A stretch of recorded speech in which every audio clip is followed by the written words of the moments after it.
Crawley's Dolly by Crawley's Dolly.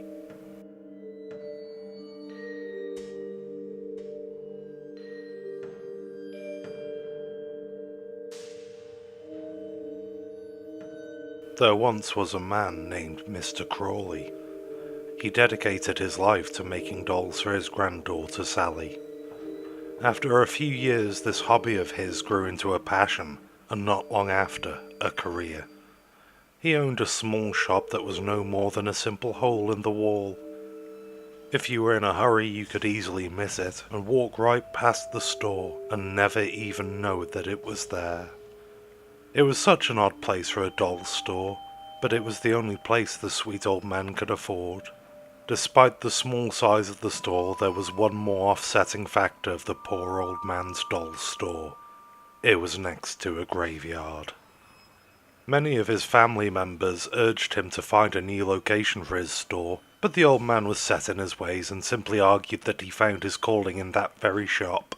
This shop was the very beginning of his career in doll making. It was his passion, his bliss, his everything. He didn't care for anything fancy. He knew it wasn't the shop that was important, it was the dolls within it. Whenever a member of his family would suggest he relocated to a new setting, the old man simply replied with, "I'd rather spend the money on making my dolls." And he did exactly that. For the first 2 years, business was rather slow. He sighed and tried various methods to advertise his store. He did everything from flyers, crazy signs, sale offers, and all the other tricks in the book. Despite his efforts, the shop was still as slow and quiet as ever. However, the old man was so passionate and hopeful in his work, he vowed to never give up on his beloved dream. One day, while Mr. Crawley was working on his newest doll, a woman entered the store. "Hello? Is anyone here? The door was unlocked and I assumed—" the voice said as she trailed off in mid-sentence, staring at the doll on the stand that Mr. Crawley was working on. "She's perfect," the stranger said. The old man jumped slightly, startled, and turned before rubbing his eyes. "Ah, forgive me, young lady. My ears don't work as well as they used to. I didn't hear you come in." He gave the customer a warm and pleasant smile. The woman had wavy hair that was as white as snow, with soft pale skin that was almost like the porcelain of the doll he was working on. Her eyes were hazel, but they looked purely gold in the light. The old man could see the stranger had an interest in his current project. "Ah, I am sorry. I should have been working on this one in the back room. She isn't quite ready yet, as you can see from the lack of hair and clothes," he said with an embarrassed chuckle. "No, she's beautiful. Have you any idea what your plans for her were?" the woman asked, not taking her eyes off the doll. The old man chuckled once more, a bit embarrassed to admit he was not yet sure of his exact plans for the new doll. "Do you make custom dolls upon request? I'd be more than happy to give you whatever your price is," the ghostly-haired woman said, finally directing a gaze over to the old man. Mr. Crawley smiled warmly. "But of course, I used to make custom dolls for my granddaughter Sally. It's one of my favorites," he boasted, unable to contain his excitement. The woman smiled in return and tucked her wavy hair over her shoulder. "I very much like what you've done with her facial features.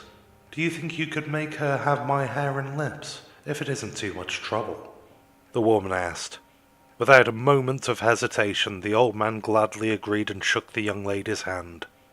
After further discussion on how exactly he had designed this new doll, the old man had accepted the payment from the woman and went straight back to working on the doll. It usually took 3 days for Mr. Crawley to finish one of his pieces, but this time his motivation was at its peak. He was excited to have someone so interested in his work. It had been years since Mr. Crawley had last made a custom doll for someone. As he informed the white-haired woman, he used to make custom dolls for his granddaughter Sally. However, that all stopped after sweet little Sally had passed away in an unfortunate accident. Although the memory of it all pained him, making a doll for this stranger brought ease to the pain and filled his heart with pure nostalgia. He had almost forgotten what it felt like to make a doll specifically after someone. He was driven to make sure every single detail was flawless. Nothing was going to distract him from perfecting every last detail of the doll. The old man hadn't slept for 6 hours straight.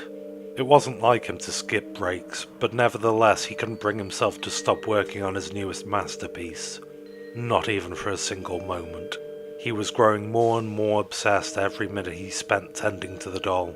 His eyes were bloodshot and his hands were feebly shaking from the endless amount of work he put into the doll. His fingers were numb and growing sore from the work, but the poor old man couldn't stop until it was perfect. Every single detail had to be flawless, and exactly as he had envisioned it to be. 8 sleepless hours the old man's work had finally paid off. He dropped his tools in exhaustion, and coughed a laugh of victory as he gazed upon the finished product. In front of him was by far the best doll he had ever made in his entire career. The doll had the most enticingly white hair, and delicate ruby lips that brought out the golden amber eyes. The doll was dressed in a scarlet-coloured gown that was lined with black lace. Upon her neck was a small silver chain, instead of the usual pearls. Her slippers were black with dainty little black roses. Crowning her beautiful white hair was a big black bow. She was stunning in every way, a true beauty to admire and behold. This was no doubt his most beloved work. Just as Mr. Crawley was fixing to go to sleep, he heard the front door slam shut. He jumped and rubbed his exhausted eyes.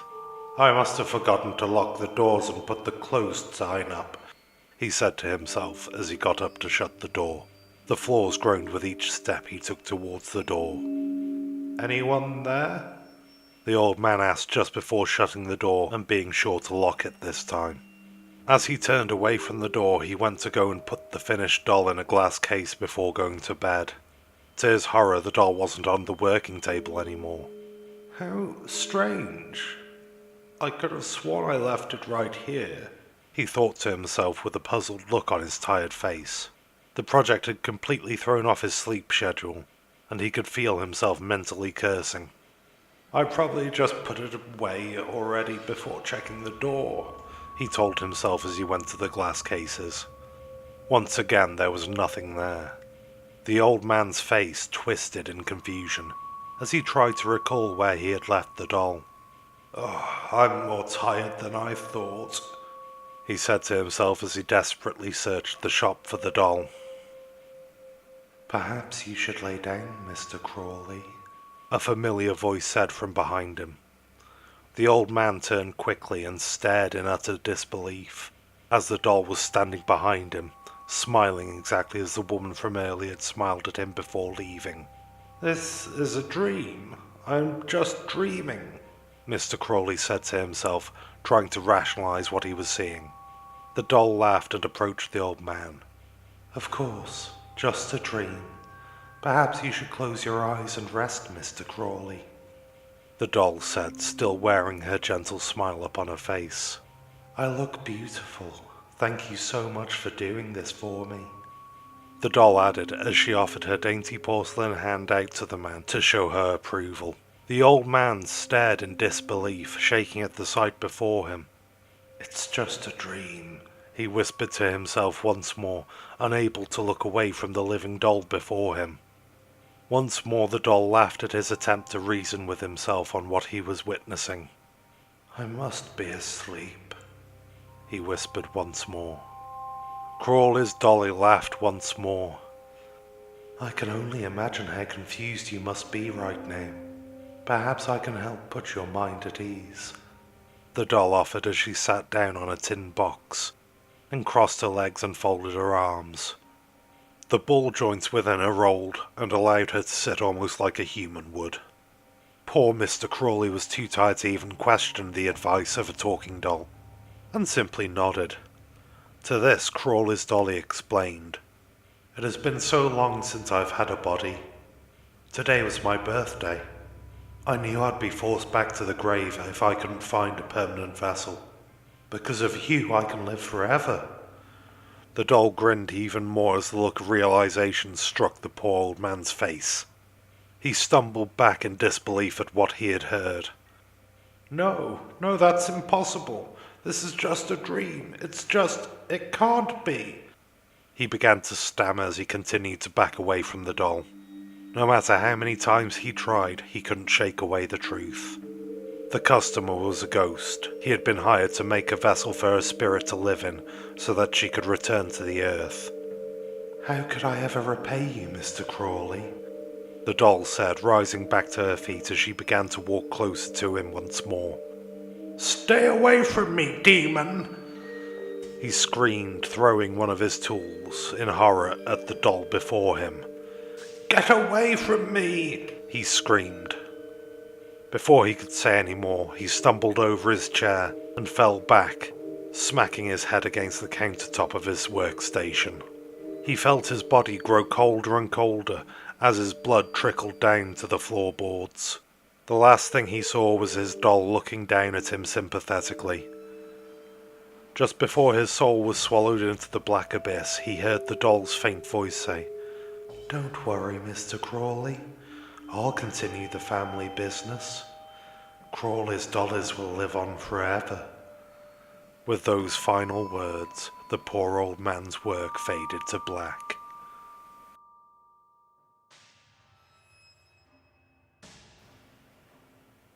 Ugly Angels by BTHOT.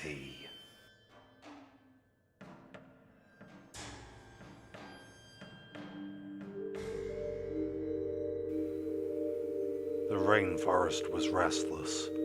Its fauna caused every leaf to constantly rustle. The lack of silence was maddening. Still, I paid it no mind as it was the least of our concerns. Our troubles outnumbered the hairs on our heads, but there were some we dreaded more than others.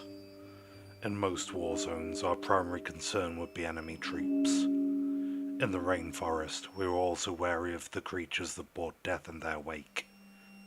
We seldom thought of the creatures with teeth and claws. It was mostly the critters with extra eyes and legs that caused us grief. It was roughly 4:30 in the morning. My role as night watch was coming to an end. Our location made it a redundant role at best. We were in the heart of the jungle. In so deep the branches would block most of the sun during the day. Encountering enemy troops was far from likely here. The lack of light had my captain believing my keen eyes were best suited for this role. The sleepless nights make me regret telling him I was a sculptor before I was drafted. Though in truth I am proud of the code name it earned me, Falcon. It was a bit heavy-handed, but I appreciated the sentiment. I sat in front of the campfire, pensive as always, contemplating the events that led to this war. I had forgotten who and why we were fighting, though only I seemed to care. My squad slumbered peacefully as I slumped beside the campfire. While I thought, the crackle of wood accompanied the rustling of leaves. Sunrise was the only other soldier awake. Sunrise, I whispered. Get some sleep. You've had a long day, bud. Staying awake won't bring you any closer to home. Sunrise's daughter was born today. He felt terrible about his absence in the delivery room. I watched him stare blankly into the fire. I saw her, Falcon, on video chat. She was perfect, like an angel. Sunrise lamented. I sighed. I know, bud, but staying up all night won't make things any better. Get some sleep, okay? Sunrise stared for a few moments more. All right, he murmured as he took off his boots. He slid into his sleeping bag and dozed off. He watched the fire as his body unclenched, his breathing slowed, and he finally relaxed. Sunrise was an inch from dreamland when he let out a shriek and stood upright. Our captain opened one eye and let out a sigh. Always check your sleeping bag, you dumb shit, especially if you're going to take your boots off. I watched a large 8-legged demon slowly crawl out of Sunrise's sleeping bag. Beads of sweat ran down his face as he stared into its soulless eyes. Without a second thought, he kicked the beast into the campfire. It hissed as it burned, writhing in agony. "Fuck, I hate this place," Sunrise said through a ragged breath. He slid back into his sleeping bag, still shaking from his encounter with the forest. The shuffling of the woods returned to its usual rhythm. The beat of the branches harmonized with the melody of the wind. It was a boisterous symphony conducted by Mother Nature. The trees were playing their usual song when the leaves played a note a moment off beat. "You hear that?" asked Sunrise, sitting upright. The forest stopped stirring. For once I could hear my own breathing. It felt like the world had fallen silent. "Yes, unfortunately I do. Wake the others." Sunrise got up and nudged our captain. "Sir," he whispered as gunfire popped in the distance. Comets of lead streamed through the air and whizzed by both of them. Our captain shot up with the hairs on his neck. "Take cover!" our captain ordered. My squad reached for their weapons. Sunrise poured a bucket of water on the fire to mask our position. Lead meteors peppered the soil. I hid behind a tree and desperately clung to my gun. As the comet subsided, I turned around and fired into the dark. The hungry void swallowed my rounds as they streaked into the night. The metal showers returned with twice the force.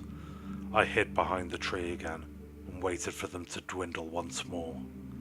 Then I swung toward the gunfire and volleyed back. A scream of pain emerged as my bullets left. I turned around to change my magazine, proud I had earned the title of Falcon, only for the tip of my nose to brush against steel. I froze as sweat dripped down my face.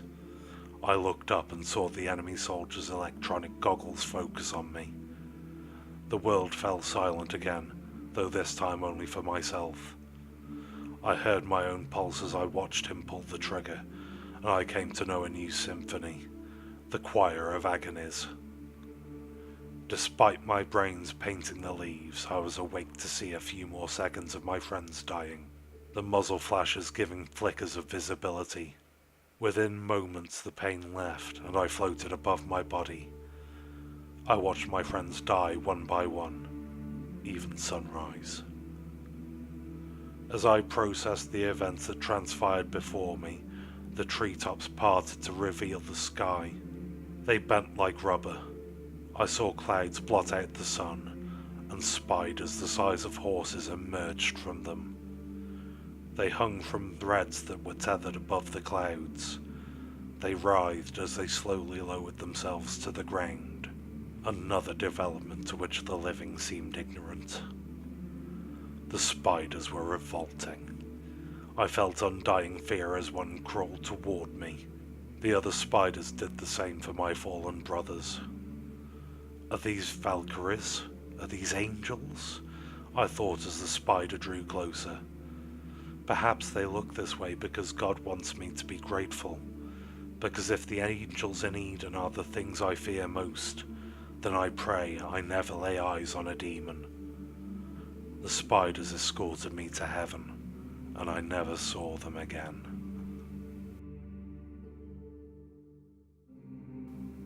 Bible Camp by Cancer for Free.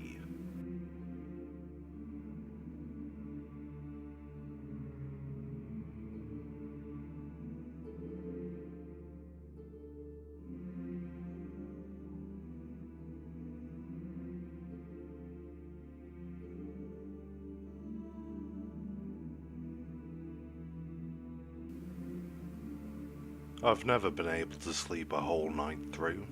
It's honestly the absolute worst, and there's really no reason that it happens to me. I'm rarely ever sick, I don't wake up to loud noises, and I'm a pretty deep sleeper in general. My body just automatically wakes up 3 or 4 hours into the night. I wouldn't call it insomnia or anything, because I still get plenty of sleep. But I mean, I'd obviously much rather wake up just once. Anyways, forget that drama.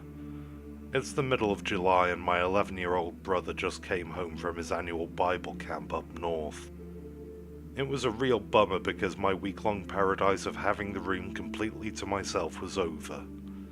What I'm about to say seems disgusting and outlandish, but I don't regret it, and the truth of it grows with me each day. I wish my brother never came back. In fact, I wish I'd never had a brother. It was the first night of him sleeping in my room again. I knew he was tired from camp, so I decided not to protest against him so I could stay up for a while. I guess I was surprisingly tired anyway. I laid down in bed facing the ceiling. Thoughts came and went, but I didn't hold on to any of them. I was hoping maybe since I was so exhausted I'd sleep the whole night through, but that definitely wasn't likely. I was out cold quicker than I'd ever been that summer. Hours later my eyes opened abruptly. I took a glance at my phone. It was about 3:30 in the morning. My hope had been destroyed, but as I always do, I brushed it off and quickly closed my eyes again. I usually fall asleep again in about 5 or so minutes on a decent night, but after about 15 to 20 minutes I realised I wasn't getting anywhere. I couldn't figure out why at first. I rarely ever have trouble falling back to sleep. There was only one thought at the back of my head. There was something slightly different about my room. To be perfectly honest, it didn't really feel like my room. It didn't really feel like I was being watched or anything at first. I just felt like I was somewhere else. I decided to completely brush it off and roll over to the other side of the bed. I snuggled in and all was quiet again. I took one last look over to the other side of the room where my brother was sleeping, and that's when things got weird. My brother's eyes were wide open, staring right back at me. I was confused, because this obviously wasn't sleepwalking. He was in his sleeping position, and besides that, my brother never sleepwalked in his life anyway. Then I asked myself if people even opened their eyes when sleepwalking. I didn't know. At the time it jarred me a good bit, but not enough to where I would have to flip the fuck out about it. Besides, I was too exhausted anyway. I closed my eyes and tried to ignore everything. I guess it worked because before I knew it I heard my mum shriek from downstairs to get the hell up. I grabbed my phone and took a look. It was 12:32 in the afternoon, and I had to work in half an hour. I quickly slid out of bed and threw my work uniform on, then went downstairs to see my brother and my mum eating lunch already. The smell was delicious, but work was quite the drive from my house. My mum told me to have a good day at work, but as usual I kind of ignored her and immediately went to my car. When I got home from my shift it was about 8:30. I was hungry as hell, but luckily there was some leftover Domino's on the counter. I downed all the leftover pizza in a hot 5 minutes, before heading to my computer for my nightly CS:GO session. That game was my life. It was how I unwound from the stream of daily turmoil. As I was booting up my computer, my brother came into the room to grab something. I decided to ask him out of curiosity why he slept with his eyes wide open the last night, but he told me in a confused manner he didn't think he did. After a short Google search, I quickly learned that a fair amount of people sleep with their eyes open, but it was likely some sleep disorder. I had seen my brother sleeping quite a bit, and every time he was sleeping with his eyes closed, except for last night. This couldn't be a disorder, and he clearly didn't think so either. I decided to forget about it and turn to my game. I figured it was just some coincidence that my brother happened to be looking directly at me. Hours passed. It got to be around 2 a.m. I was so exhausted that I decided to quit the current tournament with my friends. As usual, I heard them all groan over the Skype call. I knew they'd be playing for another 3 or 4 hours into the night. I'd done that a couple of times, but I wasn't enough of a night owl to do it constantly. I shut down my computer and crawled into bed. I was out in a quick minute. My nightly awakening came at around 5:30. I awoke staring right at the ceiling. For some reason I got the same feeling I had the night before. It now took on an eerie sense, and I was slightly more aware of it. I looked over at my brother. He was in the same position as before, with eyes wide open staring directly at me. It was at this point I was getting a bit spooked. How could he have slept looking directly at me 2 nights in a row? It seemed like too much of a coincidence and I was confused. I decided to get out of bed for some water. I crept downstairs, got my drink and promptly returned. Upon reaching the doorway, I took a look at my brother. It was at this moment I just about shit myself silly. My brother was still looking directly at me. I didn't know what to think. His eyes had somehow glued themselves to me unconsciously. I slowly headed to the other end of the room and took a look at him. He followed me with his eyes all the way across. Despite me being just about horrified, I decided to experiment a little. I wanted to see what he did when I crept out of the room.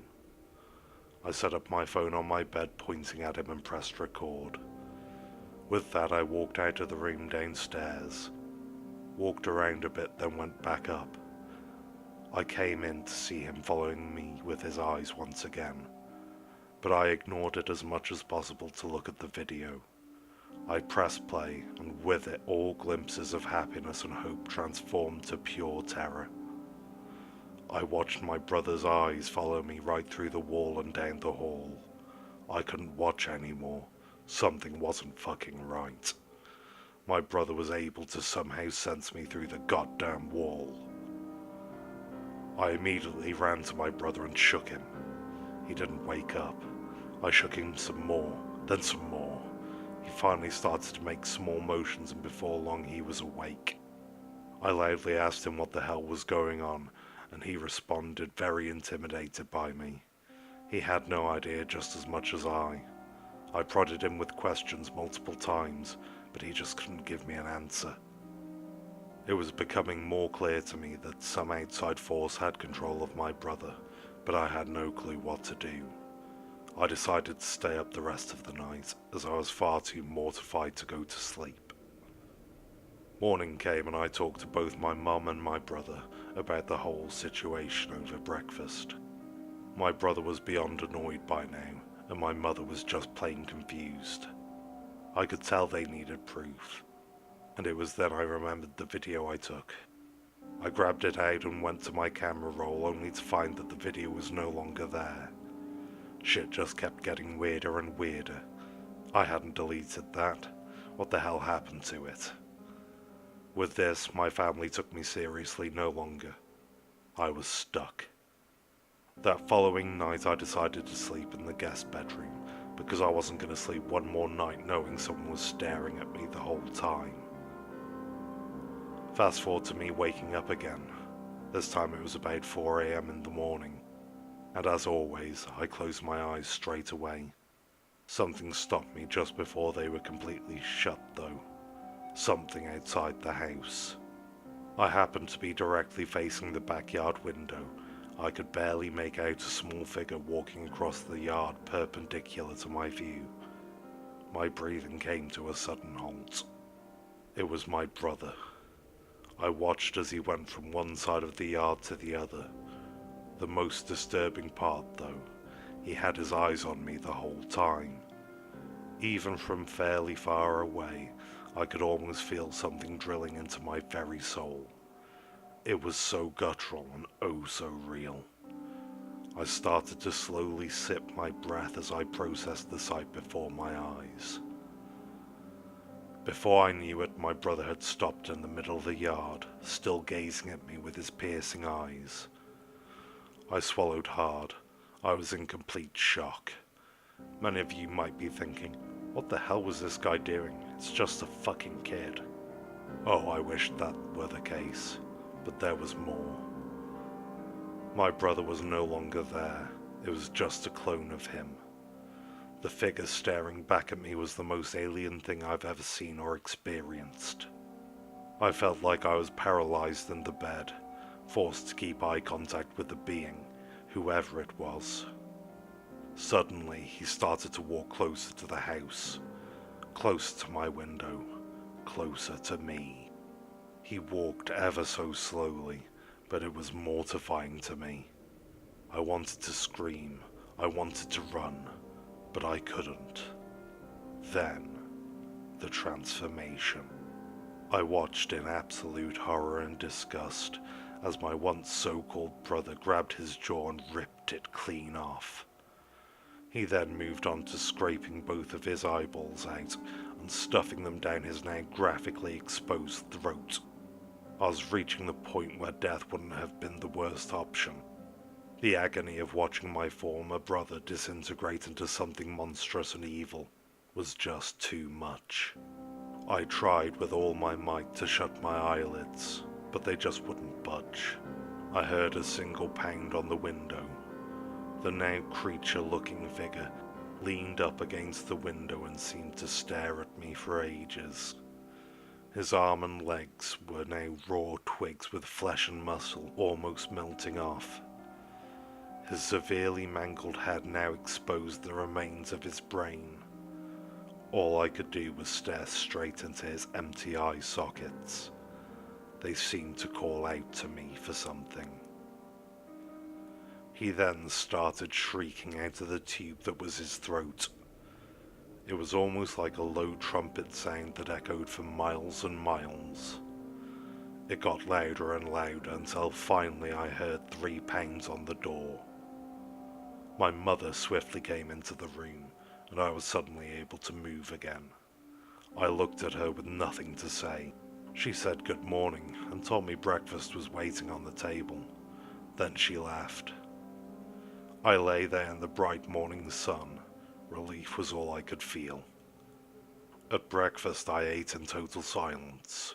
My brother slurped up his cereal joyfully as he always did. I was never happier to see him in my life. It was all merely a dream, a gust of strong wind now diminished. It was then that my mum joined us at the table. She seemed rather concerned. She had a computer in hand and seemed to be reading something. I asked her what the problem was, and she told me about the email she was reading. It was from my brother's Bible camp. As she read it to my brother and I, my attitude gradually shifted.